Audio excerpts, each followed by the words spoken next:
were intel about Mark Zuckerberg and his company, which is Facebook and also Instagram, giving out information in the form of metadata. Now, if you're not aware of what metadata is, it's those little encryptions that show your behaviors, your things that you do on a daily basis, websites you visit, things like that. This is one of the things I learned in college early on, but a lot of people, they're not familiar with it, so it's called metadata. Metadata is very little small encryption points of whatever you do. A form of metadata is actually when you enter in a website and you see those little numbers spin around at the top of the screen when you go into Google, that's basically an address that you're dialing. All those are part of metadata. Metadata collection is used by a lot of different companies, believe it or not. A lot of people don't know this, and unfortunately, they enter in, they sign up for things, they get emails for things, and a lot of times when you see something pop up in your suggestions, this is the reason why. Let's take it back to Mark Zuckerberg and the congressional hearing. So last year, the whole congressional hearing in totality is about 10 hours long, all right? And I'm going to put a link to that in the description box so you guys can watch it for yourself. It took me literally over 2 months to watch the thing for myself, all right?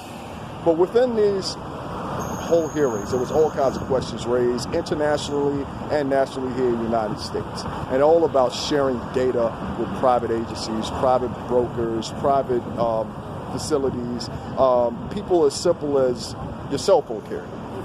Now, also, along with that, was brought up the premise of how people are using social media for not only school shootings, not only mass shootings, not only terrorism, and all kinds of other different wicked things that most of us don't want to be a part of.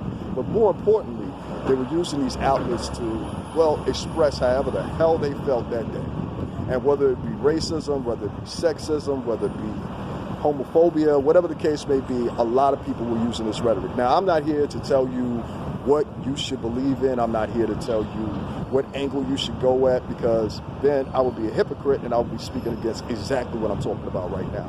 But what I am here to tell you is this. Along with Minister Farrakhan being removed from Facebook, a lot of people jumped to the gun. Oh my God, I can't believe he got removed, blah, blah, blah, blah, blah. And a lot of people didn't realize that last year, a little bit after those congressional hearings, this happened. Mark Zuckerberg made a promise that he would start tightening the grip on hate speech. Now, I'm not here to comb through and say what Minister Farrakhan said. I'm not here to validate it. Nor am I here to defend it. Nor am I here to recklessly, for the most part, tell you you should check him out. Do whatever you want to do. Wherever your heart feels contempt, you do it. This is America. You have that right. What you don't have the right to do is jump the gun every 5 minutes. See, this is an idea. And many of you don't know how the game is played. And like I said, a lot of you think that you're smart, you're playing chess. A lot of you think you're smart, you're playing chess. Not the case. That's not the game you play, kids. See, along with Minister Farrakhan being removed, there was also somebody else that was removed, Alex Jones. Now, many of y'all don't know Alex Jones. He's part of InfoWars, sells a lot of snake oil, used to be heavy on YouTube, and they removed him. Well, Alex Jones, along with a whole bunch of far right wingers, yes, far right wingers. That means extremes. There's extremes in the Democratic Party also. Those will be your socialists and et cetera, et cetera. And, you're up to divide and up to the argument for that one. But a lot of these people were removed too. So what happens and what crumbles your argument at that point is this. What crumbles your argument is he was the only one removed of notability. Now, can you name me somebody else that was African American that was removed? I'll give you a second. And if you can name them, put it down here in the description box.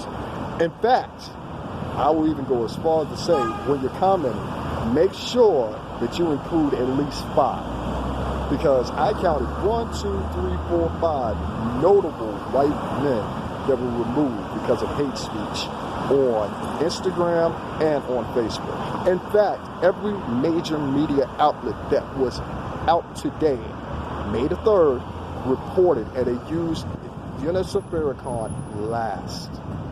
He used him last in every one of their speeches. You know why? Because they didn't feel that he was as much of a threat. Now, maybe some of the rhetoric he said he shouldn't have said it, but they didn't feel he was as much as a threat as Alex Jones. Now, I'm from Connecticut, all right?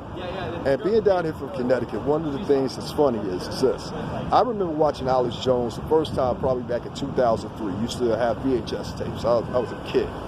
And it was Secret Space, I think was one of them. There was a couple other things that were theory-based, and he was talking about people who were reptilians and, you know, everything you could think under the sun. As Alex Jones started getting more popular, he started changing his format. And with the advent of YouTube, he took to YouTube. And once he got on YouTube, Alex Jones' whole premise changed because you had things like donations, and that's why you have to be very careful who you donate to. He had things like donations, Patreon. He started selling merchandise on the website, et cetera, et cetera, et cetera. And within him doing this, he became very lucrative. Now, this is a capitalist country, and there's no problem with being lucrative. But it was the things that Alex Jones said, and along with a lot of other black YouTubers, what they say to become lucrative. They tell lies. They give you regurgitated information that's old and not relevant now. They tell a lot of people they're fear mongers. And they tell people to be scared, and they tell people to be fearful, and they tell people to be, well, dishonestly destitute. Now, I say this all the time. A lot of people that do this are actually the same people that they're speaking against. They're capitalists. They're narcissists. They don't care about you. And in the moment that a dollar came up, they would sell you out. Now, everybody on YouTube has a right to put up whatever they want to, and they have the right to argue out whatever they want to. And, you know, as long as you do it in a way that's, well, let's say for the best part, respectable.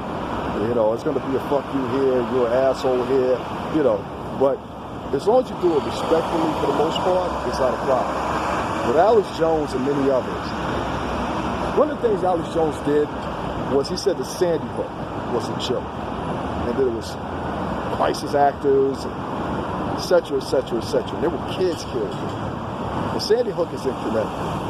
I can name you other things that Alex Jones did to fearmonger people, and I can name you things that Boyce Watkins and many others do. And Boyce Watkins was one of the main people. And you know, one of the things I don't like about Boyce Watkins is Boyce Watkins was fired from Syracuse University because of his racism. And he continues his racist tirades online. And I think if anybody should have been removed from Facebook and Instagram, it should have been him, along with a few others.